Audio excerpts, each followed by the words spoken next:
Bonsoir chers téléspectateurs de HK6 Télévision, bienvenue dans Actu Soir, votre magazine au cours duquel 15 minutes sont consacrées à une question d'actualité et évidemment la question d'actualité dans la ville de Lubumbashi à travers la province et éventuellement au-delà, c'est le procès en cours devant la cour d'appel de Lubumbashi, le procès qui consiste dans la requête de Jean-Claude Mouyambo, candidat malheureux à la présidentielle et qui demande l'annulation de l'élection puisque selon lui, la victoire de Jacques Kiaboula aurait été émaillée par des griefs tels que la fraude.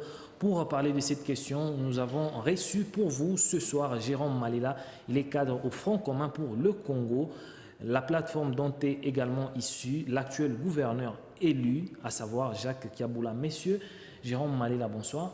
Bonsoir. Alors, on venait déjà d'annoncer le thème de l'émission. En ce moment, l'opinion est quasiment divisée sur la pertinence ou non de cette requête de Jean-Claude Mouyambo.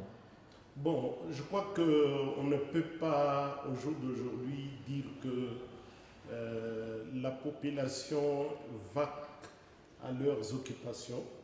Il n'y a aucun problème dans le commun des mortels et même dans le chef des députés.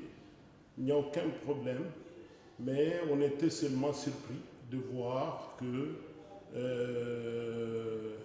le candidat malheureux Jean-Claude Mouyambo, le bâtonnier, est allé contester au niveau de la cour d'appel.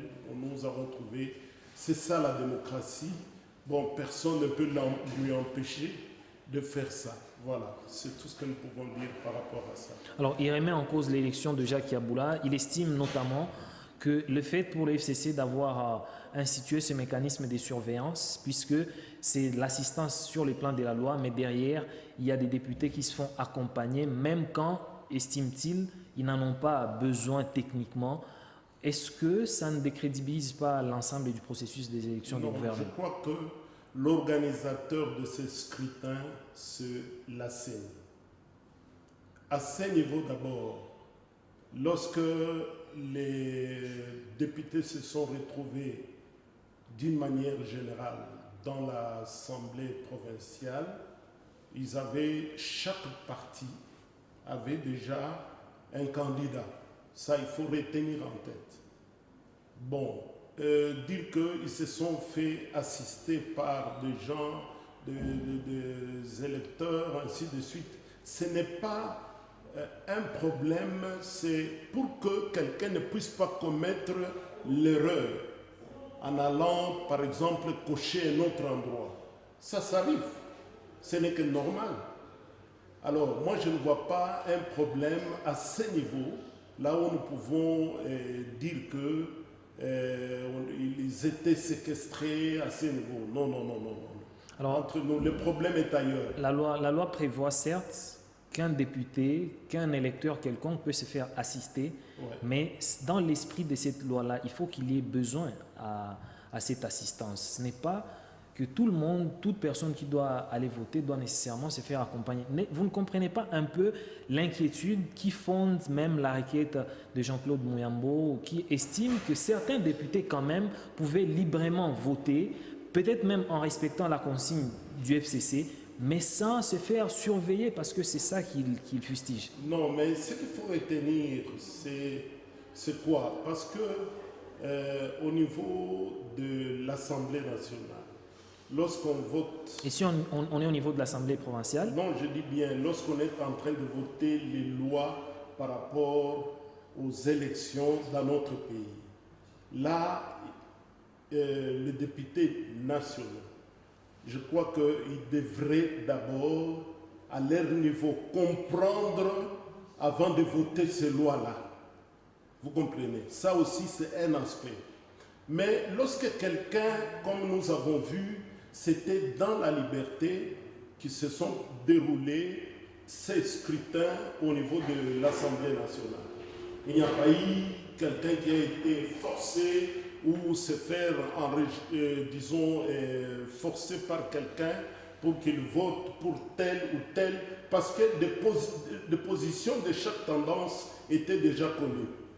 par rapport au nombre de députés au niveau du FCC, lorsque vous regardez du point de vue numérique, l'FCC, dont je suis cadre, je vous assure, on avait un nombre très élevé. Alors, pour être exact, Jacques Kaboula avait été élu avec 32 voix sur 47. Derrière, c'était exactement Jean-Claude Mouyambo, 11 voix. Et c'était après 4 voix pour Koko Moulongo, le candidat de Cash Cap pour le changement. C'est tout à fait normal. Vous comprenez que le FCC est tellement bien organisé par rapport à certaines plateformes du pays. Bon, parce qu'à un moment, même à Kinshasa, les gens se sont plaints. Ils avaient un nombre très élevé de députés, mais ils étaient incapables de produire un sénateur.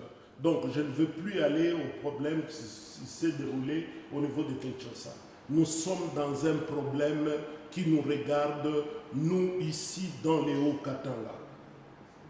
Les députés étaient libres de se choisir qui ils voulaient mettre à l'exécutif provincial de cette province. C'était le camarade honorable Jacques Kiaboula. C'est ce qui a été fait. Alors, si nous rentrons dans tout ce que le Mouyambo est en train de faire, nous le connaissons assez, hein, avec tout le temps qu'on a passé dans la ville de Lubumbashi ici. Et tout ce qu'il fait là, moi je considère, excusez-moi les termes, je considère ça comme une liturgie politique. Alors, vous parlez de liturgie politique. Vous semblez dire que vous êtes habitué aux frasques de Jean-Claude Mouyambo. Oui. Est-ce que vous allez appliquer le chien aboie, la caravane passe? Non. À notre niveau, c'est pourquoi nous sommes calmes. Nous sommes calmes. Lui, il est allé faire sa contestation au niveau de la Cour suprême. Nous attendons que... Pour l'instant, on est encore au niveau de la Cour d'appel parce que c'est le premier degré pour le contentieux électoral d'appel.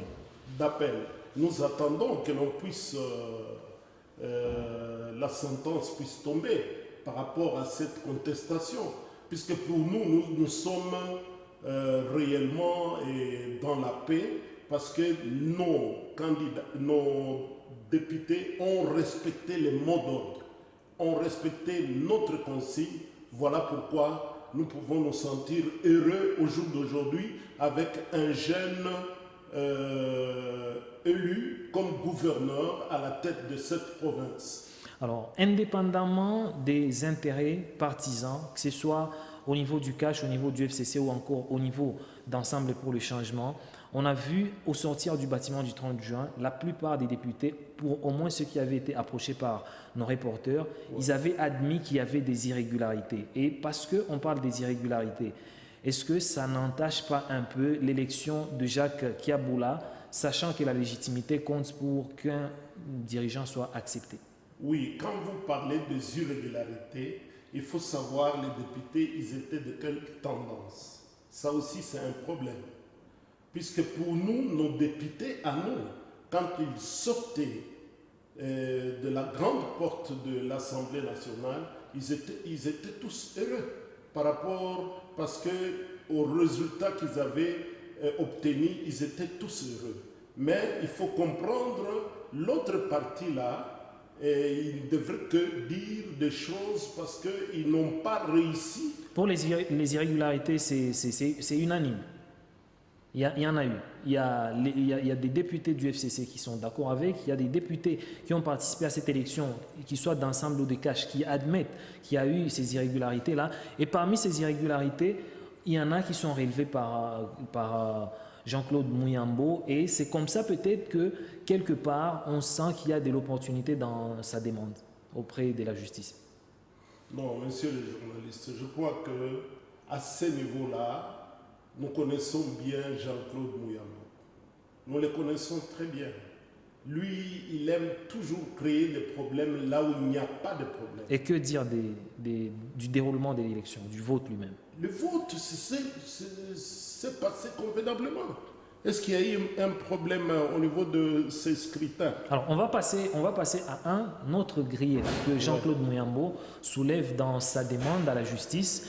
Il relève que Jacques Kiaboula, on est au moment où il est encore candidat, il postule pour être gouverneur en qualité de candidat pour le PPRD, alors qu'il a été élu en tant que membre du PCD.